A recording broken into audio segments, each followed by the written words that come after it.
let's get things started. Good morning, good afternoon, and good evening, no matter where you are. Welcome to the Markmonitor ICANN Recap webinar. As you've noticed, you are not greeted by the dulcet tones of Natalie. Natalie today will be behind the scenes, making the magic happen. My name is Prudence Malinki. I will be hosting and also presenting the ICANN Recap webinar today. Thank you so much for joining. Welcome to send your questions into the chat. We will have a Q&A session at the end of the webinar. So just wait, your questions will be answered at the end of the webinar or subsequently should we run out of time, which is pretty likely because I talk a lot and also we have a lot to cover today and a lot of ground to cover. So that being said, let's get started. As you can see from the slide in front of you, my name is Prudence Malinki. I am the head of the Global Industry Relations Department and team of Markmonitor. I am joined today by the one, the only, Chris Niemi, who's all things UDRP, next round, and our all-around dulcet tones for our full leadership. Say hi, Chris. I'm going to say hi. Hello. And today we'll be talking about all things ICANN80, which was held and hosted in the wonderful Kigali in Rwanda. So as you can see, we have quite an action-packed agenda today. We're going to go over the meeting at a glance and just kind of give you an overview as to what the format was for ICANN80 in Kigali. But then we actually will be starting our sessions today with policy. Because it's a policy meeting, it makes sense to put our usual hits to one side to start with the policy and start with Subpro IRT feeding into the transfer BDP and then give you the IDN PDP, then reintroduce you to the PPSAI IRT, and you will get extra points if you know what that initialism stands for. And then we'll go back to our usual hits. Okay, so don't worry, we will still talk about DNS abuse. We will give you an update with regards to RDRS, and then we'll hit with our usual stuff, CCNSO. We'll remind you about where we are with the registration data policy, and then we're going to wrap things up and bring things home with the GAC Communique, because the GAC is important to us, very important. All right, so let's go to the next slide and let's talk a little bit about what ICANN80 was about. So for those of you who are more engaged with the ICANN kind of roster, there were three categories of meetings: the community meeting, which is for the community, as it's named, the AGM, which is the annual general meeting, but then we have the policy meeting. And you know what happens at policy meetings? That's right, PDPs, IRTs, working groups, all of the policy happens in the policy meetings. And so in order to make sure we concentrate all of that policy work down, we condense it into 4 days of intense policy goodness, 4 whole days. Now, that being said, it literally was chock-a-block with multiple sessions. They really kept us on our toes. And if you were anything like me during that week, you spent your time running from one end of the convention center to the other end of the convention center. And boy, what a convention center. ICANN80 was hosted in the beautiful and magnificent Kigali in Rwanda. And not only was that convention center absolutely stunning, I just want to take some time to thank Richter, ICANN, and all of our hosts for doing such a fantastic job of not only making us feel welcome, but taking such good care of us, keeping us safe, keeping us healthy. And I mean, it wouldn't be an ICANN without a health risk notification halfway through the meeting, right? So then we did have a couple of hitches here and there. I'm just going to throw it out there, but there happen to be people who may have been on malaria tablets, who may have suffered from symptoms of illness, which may coincide with things that could have been seen as, I don't know, issues to do with their malaria tablets, but I'm not throwing any aspersions there, not so, it was just a coincidence, side effects of malaria tablets being very similar to the illnesses that were being displayed. Anyway, I shall segue back. But yes, ICANN80 was absolutely phenomenal, and we have a lot of topics to cover today, absolutely loads. And so without any further ado, let's get started. Let's have that deep dive. But before we do that, there was one thing that happened. That's right. we have a brand new CEO. So finally, we can actually now say we have a brand new ICANN CEO starting in December 2024. Congratulations and a warm welcome to Kurt Erik Lindqvist. Who is he? I don't know. However, I've been informed that he has extensive technical experience, having worked both with ISPs extensively and also worked very closely with RIPE, and he has sat on the Internet Engineering Task Force, or IETF. So he has a lot of technical experience and technical know-how. Welcome on board. I'm so excited to see what you can do and how you're going to work with us, Kurt. And I would also like to just take a few moments to thank Sally Costerton so much for her very hardworking endeavours with regards to being interim CEO. So we started with drama, we will probably carry on with drama, and there's never a dull moment. So with that, I'm going to hand over to Chris. Next slide. All right. Well, hopefully there's not too much drama here, but I will agree with Prudence that Kigali, Rwanda was a beautiful backdrop for our meeting. Wonderful town, modern, clean, high-tech city, beautiful mountains and forests everywhere. So as it's been of late, the new GTLB program next round has been front of mind, and that was never more shown than in the subsequent procedures implementation review team sessions that happened throughout the week. As you may recall, the IRT is meant to change the policy recommendations into implementation for the program, which then becomes what's called the applicant guidebook. So the applicant guidebook then is the rules and regulations regarding the application and evaluation of the TLDs as they move through the program. As you can see on the graph on the left, the IRT is working through 3 tranches of public comment as they're releasing information to the community for review, which will again become the basis for the AGB. 1 already happened earlier this year. There'll be 2 remaining in this year. And then there will be 1 final last review of the whole book in May of 2025. So once that is completed, the goal is to then have the AGB published in late 2025.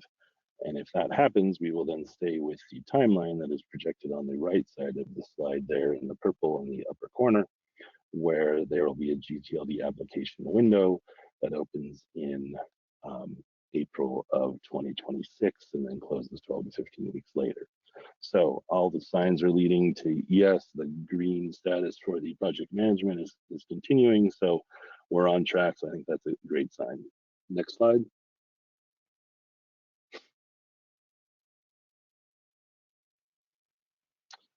Throughout the week, there was different topics suggested that, again, tied primarily to the new GTLD program.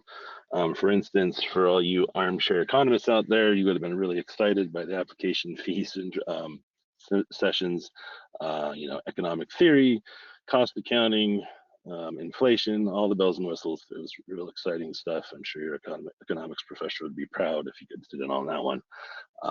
The current model is still being determined. In the 2012 round, the application fee was $185,000 US. We're now, based on inflation and some of the other factors that were discussed, we're looking at different ranges, anywhere from $208,000 USD to $293,000. So that's still being finalized, and it's sort of being pegged to the number of applications received. They're using examples of 500, 1,000, 1,500, or 2,000 applications, and depending on how many end up getting received, they may end up doing some sort of credit or refunds or things like that. So the price is still sort of in flux, and we'll let you know as that gets closer to finalization. Another important matter was the applicant support program, which again is tied to applicants who maybe wouldn't normally be able to apply on their own, who might get assistance via services, via discounted fees, and matters in that regard.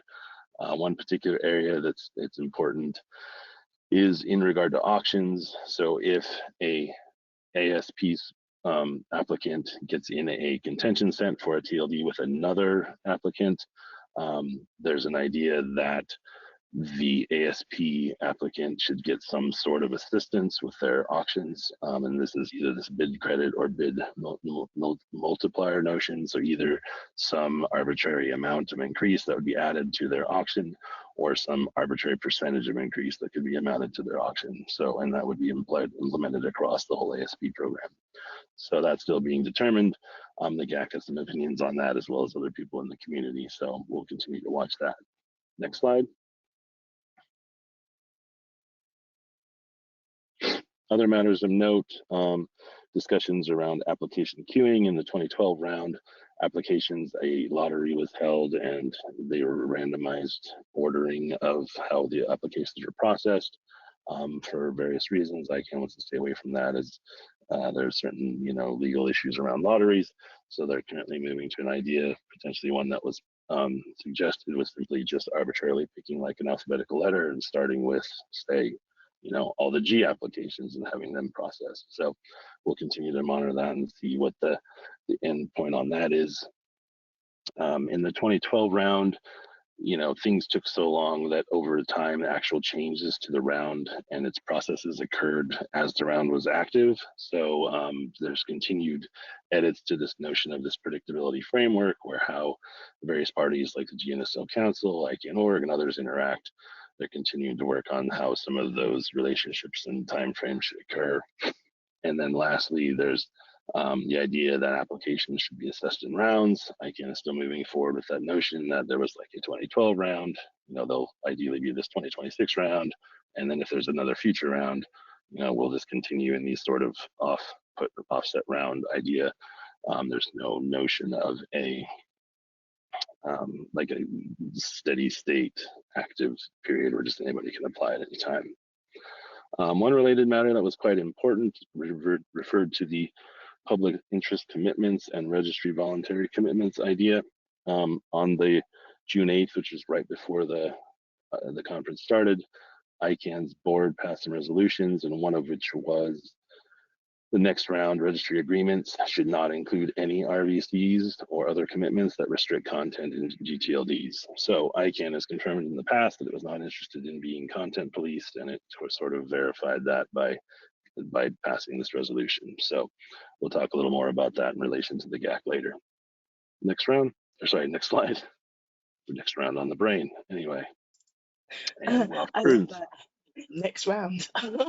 Okay, so thank you so much for that, Chris, and I'm really looking forward to hearing more about what the GAC had to say a bit later, especially with regards to PICs and RVCs, which was a really hot topic. But not to be outshone and bringing it back to policy, the Transfer PDP group met, and I'm a bit biased because I do sit on that group, and basically we went through a REX discussion where we are reviewing and were reviewing the REX, we still are, because guess what, there's going to be a public comment, and what does that mean? You get to read and make comments relating to the Transfer PDP. So the session was primarily going over existing REX to make sure that everyone's aligned with what they mean and what the changes actually mean with regards to outcomes, but then we also focused on specific recommendations, and then we made some kind of amendments and updates to those recommendations. However, that being said, one of the really good outcomes from the session was specifically in relation to the change of registrant policy. It was agreed universally among all of the relevant stakeholders that we're not going to have another PDP. Did you hear that? No more PDPs with regards to change of registrants. We're trying to keep this work as tight as possible. However, that being said, the lovely Berry Copp was there, who made some recommendations with regards to reordering some of the recommendations from Group 1A. But the bit that was really interesting for me personally, and if we go to the next slide, we talked a little bit about the high impact recommendations. So there's going to be some changes that we're doing to some of the recs, which will have subsequent impacts with regards to existing policy, but also future policy. And we've kind of highlighted them on this slide. Now, during the session, the things that I personally want to highlight are as follows, because I am biased, because obviously I'm biased. We have made sure that we've given an opt-out facility with regards to notifications being sent for change of registrants. What does that mean? It means that, for example, with some of our clients, where there's one company that's transferring a whole bunch of their portfolio as part of another company, as part of a sale or acquisition, you now have the ability to opt out of receiving notifications for those transfers if, for example, you know that you have a contract of sale that details the domain, so you don't need them. So you now have options with regards to whether you receive that notification or not, and there's a very clear process flow as to how that should look and what the steps required are, but you have a choice. You're welcome. Okay, and also as well, one of the other things I wanted to look at was bulk transfers. And the reason why we're going to be making changes with regards to bulk migrations and how that looks like. So historically, it was always based on a magical number, which was $50,000. Now we're actually looking at something a little bit more practical with regards to thresholds to do with volume, 50,000 domain names, and then also a financial value as well. So we clearly like the number 50,000, but you know, at least we're moving. It's progress. It's all progress. And also another thing that's noteworthy is that of the ever secretive and ever elusive BTAPA process. So for some of you, you've never had to use it and you probably didn't even know that it existed, which just shows how in the shadows it was. We are taking BTAPA out of the shadows and into the light. Why? So we can standardize its application across registries. And so as registrars, we know what to expect when we request a BTAPA. And what else does it do? It opens it up now, so you get a BTAPA and you get a BTAPA and you can do one too. Everyone can BTAPA. Who wants to BTAPA? Specifically, resellers, right? Even Chris wants a BTAPA. BTAPA's for everybody. Okay, maybe not everyone. Okay, that was too far. I know I went too far, but resellers will now be included on the list of who can do a BTAPA, and also additional service providers.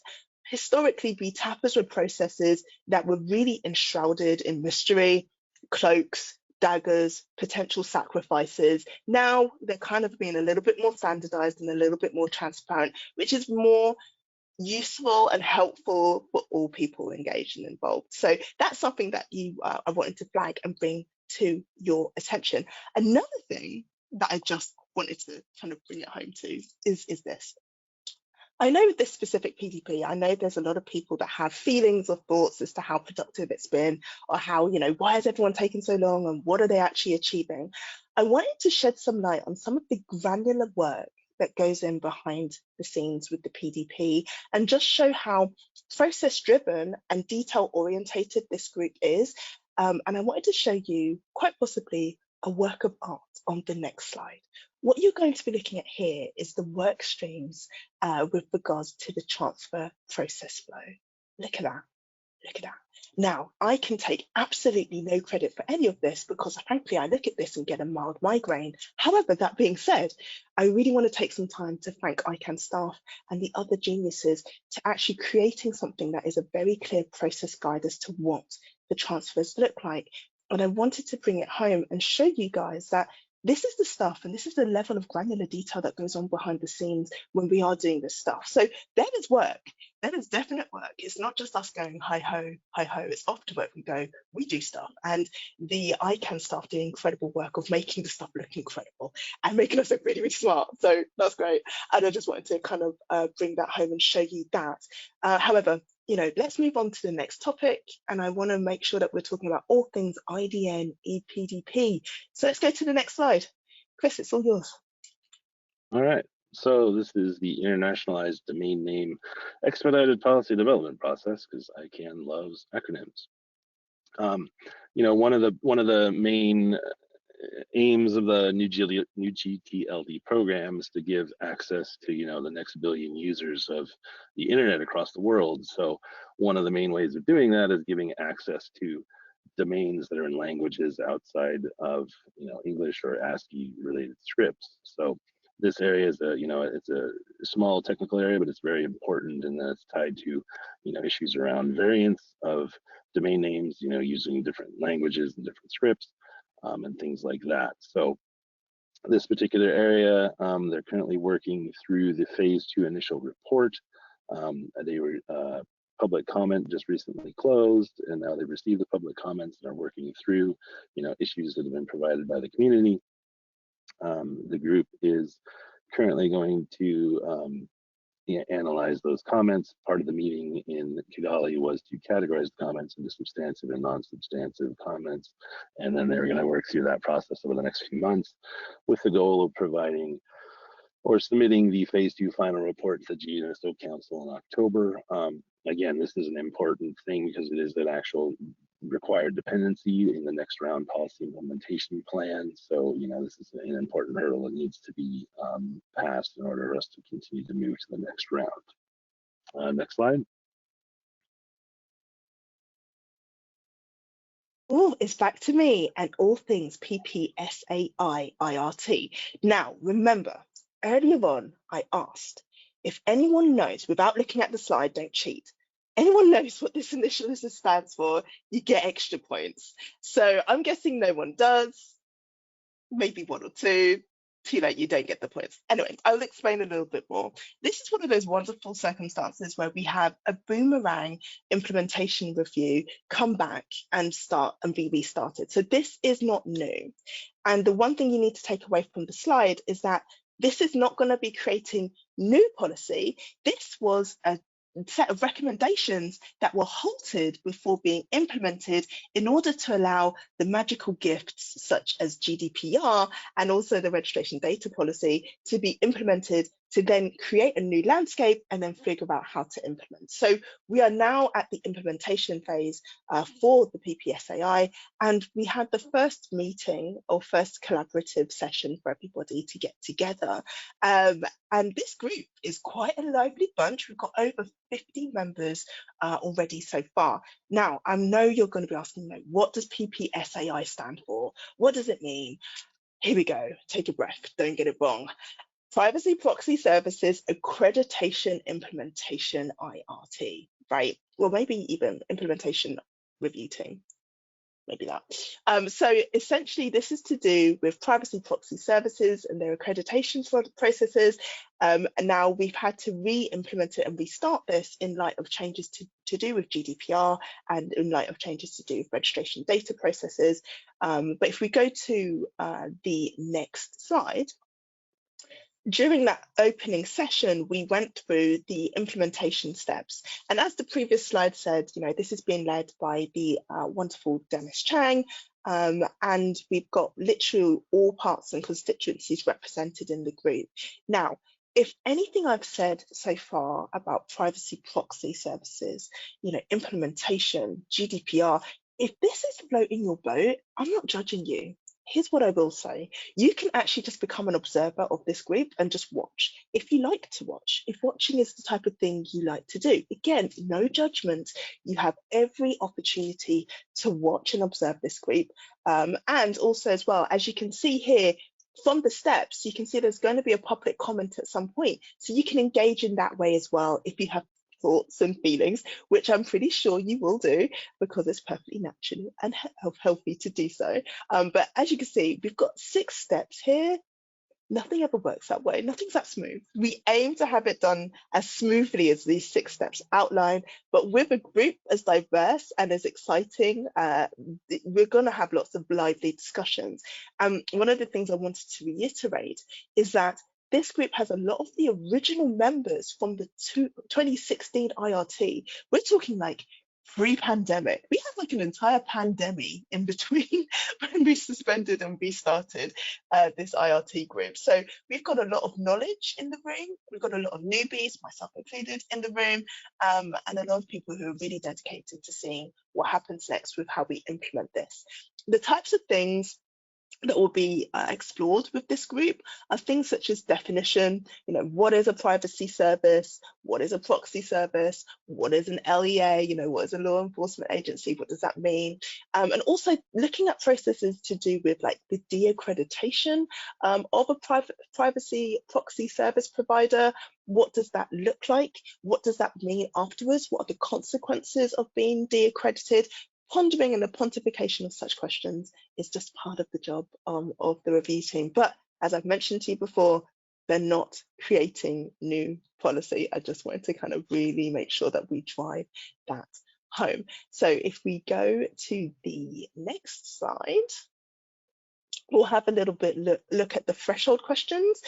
So on this slide, you can see a really great optimistic timeline as to how many meetings that we're expecting to go through different sections as an IRT, but then also as well, we have specific threshold questions that we're going to be asking. Things such as, do we have to send certain items or questions to GNSA Council for guidance? Also, can we have an implementation model without a standalone accreditation program? And if we can, will it be consistent with the policy recommendations? These are questions that are very burning. Also, as well, we can ask ourselves actually something very, very salient. Do we have to revisit with regards to specific elements of policy? Now, in this big stretch of time, we've worked on RDRS, we've worked on registration data policy. Do we have to look at existing procedures to make sure that we remain consistent with regards to those policy recommendations? So it's taking a really holistic and pragmatic approach in considering all of the different things that have taken place so far with regards to registrant data or things that could impact it. This too as well. I'll just throw that one out there as well. So again, if I've said anything to do with PPSAI and you're kind of intrigued and you want to find out a bit more, or you just want to look, you just don't want to touch it, just want to look, let me know and we can find out ways to get you subscribed as an observer, or we can give you more salient updates if you want something a bit more granular, but you just don't want to get too touchy-feely with it. But yes, PPSAI, boomerang, it's come back. And we're very excited for it. However, that being said, I think it's time to bring it back to our old hits. I mean, because I think we've gone, 28 minutes without talking about DNS abuse? How could we? How could we? I'm going to hand over to Chris, who's going to talk all things DNS abuse. Go for it, Chris.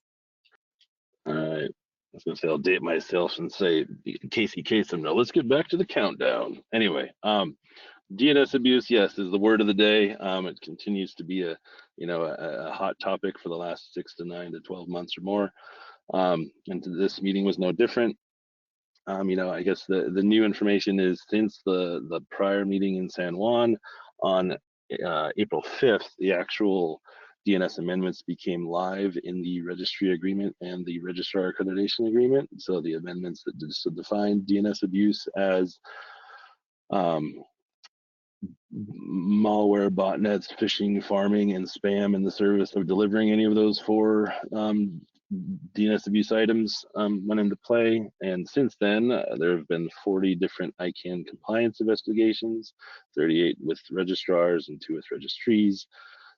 In that short span of time, there's been a little over 2,500 malicious domain names that have been suspended, and then a little over 300 phishing websites were disabled. So, it's a thing where sort of the industry is putting its money where its mouth is. ICANN is actively, engaging on the new amendments, and registrars are getting involved, registries are getting involved, and we're starting to see, the benefits and the downhill effects of those amendments. In this particular meeting, there was a workshop with the contracted parties house, had a DNS abuse cross community workshop.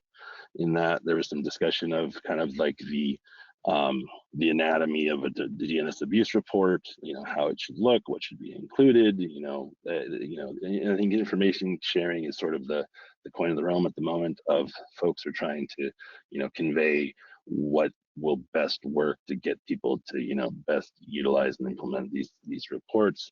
And then there was an actual sort of an interesting take that I hadn't really considered, which was the human rights impact assessment of the amendments. Could there be sort of unforeseen effects of the mitigation on registrants, things like that? So that was at least kind of an interesting thought experiment to work through. And then there was also, the registrar stakeholder group had a closed compliance tabletop session as well. So, it continues to be an important and a active discussion around these topics, and we'll talk in a few minutes about the CC and those take as well. Next slide. It's back to me in all things RDRS. So this pilot has been somewhat controversial, and we have come to what I'd like to see as a little bit more of a harmonious phrase with regards to all of the participants in RDRS and where we go and what happens next. We are at that pivotal 6-month check-in, and during the ICANN Kigali meeting, there were some really salient and relevant and important discussions between various users of the RDRS system, creators of the RDRS system, maintainers of the RDRS system. And there was some much needed dialogue as to what works, what doesn't work. And I want to give a big shout out to Sarah Wild and the registrar team who created a really incredibly useful round table session to allow and go through practical examples, because sometimes that practical element can be the real difference between understanding what works, what doesn't work, and also, more importantly, why. Why were things rejected? Why did I not get the data that I wanted? Why was I shown privacy proxy and not just given the information underneath the privacy proxy? So there were some incredible conversations that were facilitated, and I am hopeful, because I'm ever the optimist, that this is the beginning of a continued dialogue between all of the relevant stakeholders to see what we can do next and see how we can improve things. Now, the RDRS Standing Committee came together to give their report and reviews on what's been happening over the last 6 months and do that like check-in, what's happening, this is what we're doing, this is where we're at. And, we have 88 registrars that are currently signed up to do the pilot. That number nearly went down after certain issues that happened during the previous ICANN meeting. Fortunately, it didn't. But we were close. And also as well, one of the things that was highlighted during the session was the need for more outreach and the agreement that there will be more collaboration and more outreach to do with RDRS. And also as well, there's discussions in relation to, you guessed it, NIS2, because it's the gift that keeps on giving, and the impacts with regards to how we obtain data in light of a NIS2 or post-NIS2 world once those changes are implemented across the member states in Europe. So, it was a really salient session, but we've had quite a few requests that are going through in the 6 months, and it looks like we will have a continued pilot for the next 6 months. And we have some pending enhancements. So as you can see from the slide, some of the pending enhancements include phone and address information, as well as an optional data field for the requester organization, and also allowing requests to be reviewed without a filter or adding a request date, which are some of the changes that are on the course. Is it enough? Maybe, maybe not, but we'll see. But this pilot is still ongoing.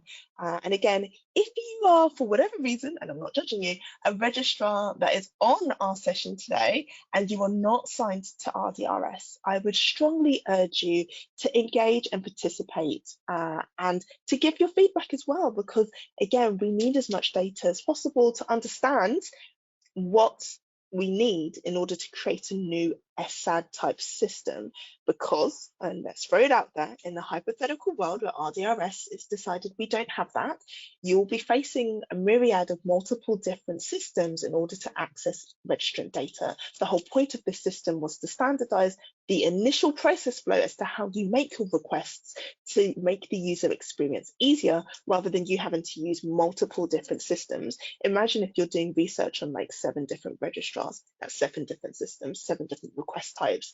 It takes longer. So let's see where we are. And again, we had some really good sessions, and I'm very hopeful that this is just the beginning and that there's going to be more conversations to come. But these things, you never can be too sure. But yes, if you do have any questions or require any further information about RDRS, feel free to ask some questions or post some questions into the chat, or you can reach out to our team afterwards, or you can ping us a question at any time. Our email address as a department is gir@markmonitor.com. So always feel free to ping over any questions that you may have in relation to any of the policy topics that you're hearing today. All right, so let's move on from RDRS and talk about all things CCNSO, because they were active. They were very active. What was going on with them, Chris? Woot, woot. No. Yeah, it was a good time as usual. The CNSO had a jam-packed schedule. Agenda was chock full every day. So this is just a selection of some of the various sessions and issues that were discussed throughout the week. You know, as always, again, universal acceptance is a major issue that, you know, with new GTLDs, as important as the functionality and the usability of, you know, of domain names in sort of applications, websites, web forms, email addresses, all those sorts of things. So again, this meeting was just after the UA Day 2024, various events that happened through May. They happened in 30 different countries, or more than 30 different countries with over 5,000 people and 17 languages represented. So, you know, UA is a continual sort of an uphill battle that, you know, a lot of the CCTLDs, especially as that involves IDNs, are working through to try to, you know, get those languages represented, get people to be able to use them throughout the internet. There was various different policy updates. You know, an interesting exercise was that happened one of the afternoons was a gap analysis of kind of policy of the CCTLDs and sort of where things digressed or diverged in regard to IANA functions about updating things about registries. So that was kind of an interesting exercise that they went through using some different interactive technology to get feedback from the CCTLD registries. You know, these next two are sort of related. There was a number of, you know, issues around things where the CCTLD is given to their proximity, especially to, you know, country ministries and country agencies, you know, government agencies, things like that. So there's a lot of crossover in issues like sustainable development goals regarding the UN and larger policy issues around Net Mundial +10, you know, WISIS +20, the UN's Global Digital Compact, you know, issues around how CCTLDs can kind of, you know, engage in those issues, take part in these larger, broader global policy internet governance matters. And then there was some good examples of how some of the CCTLD providers were, you know, delivering on those at the local level, you know, providing education, investment, you know, energy improvements, infrastructure developments, and things like that in their local countries. For instance, like Zimbabwe, France, and Brazil gave a number of, you know, real interesting examples of those things. So, and then another related matter was there's a new, what's called the Technical Community Coalition for Multi-Stakeholderism, which was kind of a coalition of the AUCA, NZ, and UK CCTLD registry operators who are kind of talking about how, you know, the CCTLDs need to really go to bat for multi-stakeholderism, especially in regard to some of those larger global governance matters. So definitely a lot happening on the CCNSO scene. Next slide. And I mentioned this a moment ago when we first talked about DNS abuse. There was a really great example of kind of the community coming together, how like the CCNSO invited some of the GNSO registrars to come over and talk about, you know, issues they're seeing, about the developments that are going on with the DNS abuse amendments, you know, what lessons that can be learned and applied that, you know, the GTLD registrars have seen in the last few months, and how that those can be applied to CCTLD registry DNS abuse behaviors. You know, it is an important thing to keep in mind that, you know, CCTLD abuse and DNS abuse and GTLD DNS abuse aren't necessarily the same animal. You know, maybe one's a lion and one's a tiger, but, you know, they're slightly different. I don't know if there's any ligers anywhere from the Napoleon Dynamite fans, but anyway, so, you know, the CCTLDs in general have a lot smaller instances of DNS abuse, just sort of based on their size and, you know, the behavior set that they see of their users. And, you know, a lot of things are tied together based on, you know, CCTLD operators are often, you know, tied to things like ISPs and other things like that that sort of affect the kind of abuse they see. But they still, you know, the CCTLD community was interested to learn. You know, they were excited to kind of hear about, you know, how these, you know, processes could be changed, you know, aligning their policies with the new GTLD contracts, you know, learning from the registrars and what they've done. And then you know, and then they can move that to the next level by educating their registrants and then collaborating with law enforcement and other entities to kind of combat this growing effort. So it was definitely a great session and a great instance of kind of how the broader policy community came together to work together. Next slide.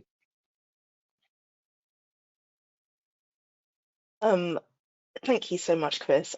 And Chris, because your tones are so dulcet, I think you underplayed just how significant that was, that the CCs and Gs are coming together to talk about their lions and tigers and not create a liger. They're not trying to they're not doing anything weird, you know, but they're able to come up with ways to make sure that they can standardize and align their policies. That is incredibly significant. And here's the other thing. People may complain about the multi-stakeholder model, what it means or what it doesn't do. It does things like this. And ultimately, what that benefits and who that benefits is the end user experience with regards to registration process flow or the internet generally. Because once you make sure that you're not having to do one bizarre nuanced thing in one country and that everyone is communicating with each other, knows what each other's doing, then you can really make sure that ultimately internet users are also, and even if you add internet users into the mix so their voices are heard as well, which is exactly the essence of the multi-stakeholder model, it means that the internet user experience is something that we can maintain and keep at a really high standard. So this collaboration, or even just the indication that there's a willingness to align policies between CCTLDs and GTLDs with regards to the fighting of DNS abuse, or as Chris said it, killing tigers and lions, you know, this is actually really significant, and it's something that I think shouldn't be underplayed, and it's something that should be applauded. And let's see what that happens in reality and what that leads to. But again, these discussions, I think, are at the heart of what the multi-stakeholder model is. Now, I'm going to get off my soapbox with regards to the importance of the multi-stakeholder model, and I'm just going to briefly remind everyone of some really salient dates. The registration data policy is in its phase of preparation. The transition period starts in just under 2 months. 2 months, roughly exactly, because it's like the 20th today. The 21st of August begins the implementation of the actual registration data policy. What does that mean? It means that there's going to be changes with regards to how data is processed, displayed, and used with regards to registrations, right? So you may already have started seeing notifications and emails from registries with regards to some of them going thin, and you may be hearing conversations about some of them going thin. And there were originally concerns about what that means with regards to NIS2. However, you know, we are very confident that actually this is in line with NIS2 and shouldn't be causing too much issue. Now, the incredible group of Thomas and Lars at ECHO did a phenomenal job of doing a NIS2 update document, which again, if you want a copy, we can provide a copy for you. But again, it really talked really well about the impacts of NIS2, especially with regards to registrant data. So bravo, ECHO team, great work. But yes, essentially, we'll be looking at 2025 in order to make sure that the actual policy is implemented. During a really fun session, during the actual Kigali meeting, we know that a lot of registrars are getting work underway, or at least having conversations as to what this looks like. So this is all happening, and it's all systems go, go, go. But before I go on to the next slide, I did want to, because I forgot to mention something, and before we kind of bring it home with the GAC Communique, because again, it's always about the GAC, it's all about the GAC, we care, the GAC, you matter so much. I wanted to briefly remind everyone that we're having not only a new CEO, it's election season across the different constituency groups. So there's going to be fresh rounds of elections at registry level, at registrar level, at various other levels as well, and at GNSO council level as well. So there's going to be like a whole new fresh turn of new faces that you'll be seeing representing various stakeholder groups across ICANN. So it's almost like a spring cleaning of sorts, but again, it just adds to the excitement in the air. And I just want to welcome and congratulate all of the new people that will be taking on new positions, and also those who will be retaining their existing positions. And I look forward to working all with you closely. But yes, let's go and bring it home with all things GAC Communique. Let's go to the next slide and take it home, Chris. All right. So again, the GAC is the Governmental Advisory Committee, which is the way that world governments are sort of allowed to interact in the ICANN ecosystem. So right now, it currently has 183 member states and 39 observer organizations. I think somewhere in the neighborhood of 90 or so attended the ICANN80 meeting. So issues that the GAC identified in the communique that were important to them, SOIs, statements of interest, and the code of ethics. The GAC wants to make sure that the parties who are involved in particular activities make it very clear as part of their SOIs who they are and what they represent, so that transparency is maximized. So I think that was an issue they were looking at. We brought up the PICs and RBCs a little bit earlier. With ICANN, the ICANN board, coming out with that notice on the 8th that they were not going to enter the content police category. I think the GAC was, happy to see that. However, they did specifically ask for more information on how, that sort of could be reflected. They asked for information from the board and ICANN Oregon. What would be an example of an RBC that, crossed over into the content advice. Oh God, my brain was stopped. Into policing policy, policing content. Okay, let's start over. Very good. Or what, would be an acceptable or not acceptable, instances of those. So that's kind of what they asked for some clarity on that. Regarding the subsequent procedures IRT, a few weeks ago, the pricing structure came out for the RSP, or registry services provider evaluation process, and I believe it was around $92,000, and the GAC viewed that as a sort of potential barrier to entry to people, especially parties that might be utilizing the applicant support program. So there was some ask for some clarity around if why that price was set that way, and if that would actually prevent people from potentially taking part in the program. DNS abuse, the GAC pointed out that DNS abuse issues were sort of rising in the African region, given that Africa was obviously the nearby region that represented in this particular meeting, and they encouraged people in the space to continue to share information and work together, like Prudence was talking about earlier, to target the DNS abuse collectively. DNSSEC, there wasn't a real particular specific issue around this, except for the GAC simply advised that DNSSEC is very, it's a good security standard. It's registrants all across the world should be encouraged to use it. As Prudence just discussed, the RDRS, the GAC are proponents of the program and the pilot program, and they again were proponents of it as sort of a precursor to the SAD that Prudence was talking about. So they wanted it to continue to be a thing that people are encouraged to utilize, make improvements on, and so forth. So the GAC wants to continue to see usage in that area. Registration data accuracy, I believe they understood that, I believe it was the accuracy, let's see, what was that called? The accuracy scoping team was pausing their work because the contracted parties in ICANN are working on finalizing the data processing specification, or DPS. So, the GAC wants to continue to see developments in that area as well. And as Prudence discussed, the PPSAI, the GAC was a fan that ICANN.org was continuing to looking at that area to see what could be utilized going forward. Next slide.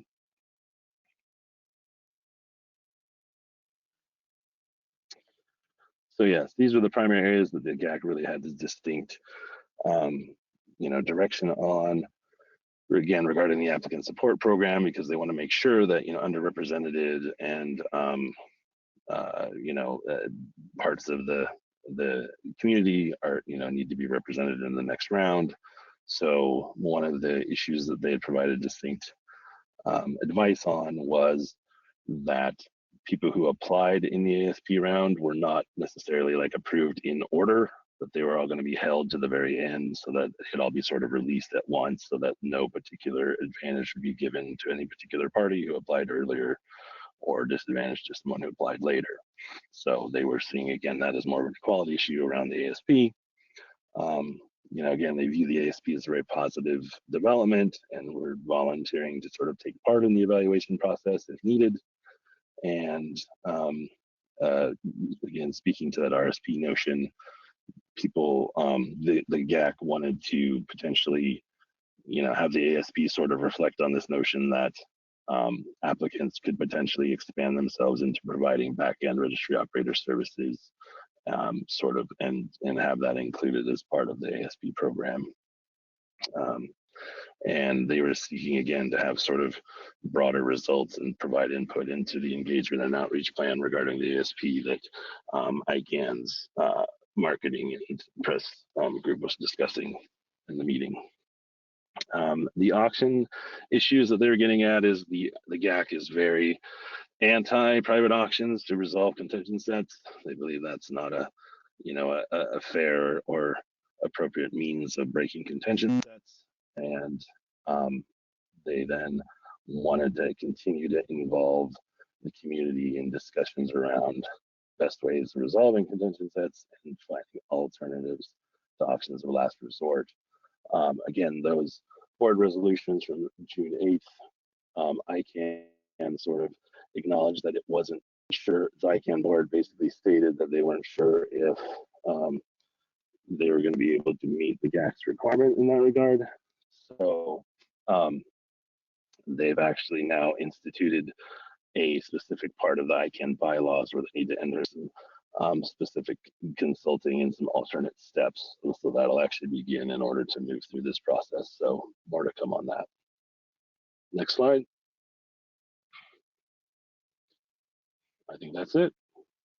Thank you so much, Chris, for that really salient update about the GAC advice. So clearly the GAC did have some concerns, especially with regards to auction processes. So, keep your eyes peeled. The reason why we have given the GAC a specific slot is because GAC advice impacts policy, right? So it's really important to ensure that we heed the advice that's given from GAC and their concerns, and that we take those on board. So yes, keep your eyes peeled, because the stuff that they've mentioned is not going to go away and is still going to be topics of hot discussion moving forward. Now, as you can see from the slide, this is the bit where we ask you to do something for us. If you think that you would like to dip your toe in, if you've heard anything that you find incredibly exciting from today's webinar, you can get more directly involved and join ICANN. I mean, it's not like we're saying that we want to do the ICANNs ourselves. We've always want to take you with us and want you to be with us alongside us on this journey. So if you do have an interest in dipping your toe into the ICANN world, don't do it blind. You can literally have us hold your hand through the process, and we will be happy to host you, take care of you, and you can come hang out with us in random various places all over the world. So look, you can always join via the IPC if intellectual property is at the heart of what you do, BC if you are a business and you're a company, or if you are holding a .brand and it's time and you're ready and you're like, I want to do some advocacy and policy myself. Let's get in. get in on BRG and you can sit with Chris and Chris can hold your hand through that exciting process. Yes, he's like flying that torch, flying that flag. But again, we're so keen to get you involved. We don't want to just be your mouthpiece. We want you to see what the fun and the fuss is about. Okay, I know I said the word fun. I instantly need to backtrack that. I find it fun. Policy is an acquired taste. I'm very acutely aware it's not for everyone. I know there's something wrong with me because I find policy exciting, but I still want to take you on this journey with me, and Markmonitor would still be absolutely delighted for you to get more engaged and more involved. So as you can see from that slide, these are the ways that you can get involved. And also as well, there's more to come. If you have a look at the next slide, you can see some of the meetings that are coming up and that are due to come. So obviously we have in November the AGM, the third part of the meeting format that we discussed, which will be in Istanbul, Turkey. Obviously, if you want to join, there's still time. You can join us in Turkey. Not that the location is why you should be joining. It should be the policy that should be, or the multi-stakeholder model that should be like inspiring you, be inspired. But also as well, in the interim, literally, gosh, next week we have the APAC DNS Forum, which is going to be hosted in Indonesia. And then also as well, we have an RDRS webinar that's coming up on the 8th of August. So there's always stuff happening. And this is maybe possibly a time for a plug that we as Markmonitor, you should keep your eyes peeled, because we may be hosting possibly, maybe a couple of in-person events ourselves, potentially. I'm just throwing that out there. And also as well, in conjunction to all of the things that you see on your screen, our lovely and our own Chris Niemi does his own quarterly report to do the next round and new GTLDs, and also members of our team, including Shane and Heidi, do fantastic contents and updates to do with blocking, Web3, and all of these sexy new topics that will be impacting your ability to navigate the online world. So with that, Chris, do you want to take us home and wrap up for us? All right. Well, thanks again for joining us on this ICANN80 recap webinar, and we'll see you next time. Thanks, everyone.